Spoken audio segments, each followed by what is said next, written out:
Ny mety ho toetry ny andro any an-dranomasina ny talata 20 janoary 2022 amin'ny enora maraina hatramin'ny alarobia 1 janoary 2022 amin'ny enora maraina. Aherin-dranomasina no ny alin-drano avy atsimo na tsy mandrefana tombanana ho 3 metatra ny avon'ny onja eo amin'ny elanelan'ny taolanaro hatramin'ny mitanjona akapo hatratra 10 metatra indraindray manomboka ny alarobia 1 janoary 2022. Miatra araka izany fampitandremana amin'ny loko maitso manomboka eo taolanaro hatrany amin'ny tanjona akapo. Entana ihany koa ny rehetra anaraka tsy tapaka ny toromarika atolotry ny tompona andraikitra eny fotony.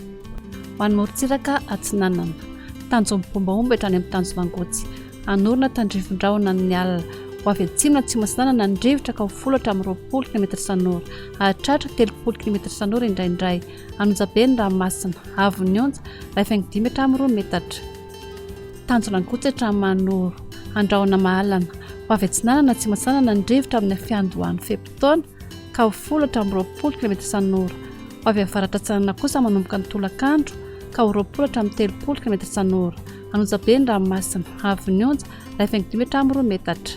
Mahanoratra ny taolanaro andrahona amin'ny sitokotoko ho avy avaratra na avaratra ny rivotra ka ho 10 km isan'ora hahatratra 30 km isan'ora any atsimo mivanga-indrano anonjabe ny ranomasina avon'ny onja 2 metatra isy alin-drano avy atsinanana. Taolanaro hatrany amin'ny tanjona volomena anorina tandrivon-drahona ho avy atsinanana somary avaratra atsinanana ny rivotra ka ho 30 km isan'ora hahatratra 20 km isan'ora indraindray anonjabe ny ranomasina avon'ny onja manodidina 2 metatra isy alin-drano avy atsinanana. Ho an'ny morontsiraka andrevana tanjony volomena hatrany amin'ny tanjona akapo anorina tandrivon-drahona mety araha-kotroka indraindray ho avy andrefana na avaratra andrefana ny rivotra ka ho 20 km isan'ora adiny mpanonjana anonjabe ny ranomasina avon'ny onja 10 metatra. Tanjona akapo hatrany amin'ny tanjona filanandro andrahona mahalana ho avy andrefana na avaratra andrefana ny rivotra ka ho 10 km isan'ora adiny mpanonjana ny ranomasina avon'ny onja 10 metatra.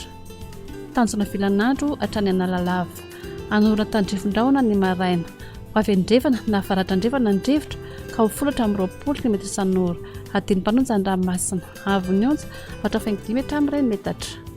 Analalava hatrany amin'ny tanjona bombaomby anorina tandrivon-drahona ny maraina ho avy andrefana ny rivotra amin'ny akapobeny ka ho 10 km isan'ora adiny mpanonjana ny ranomasina avon'ny onja 10 metatra.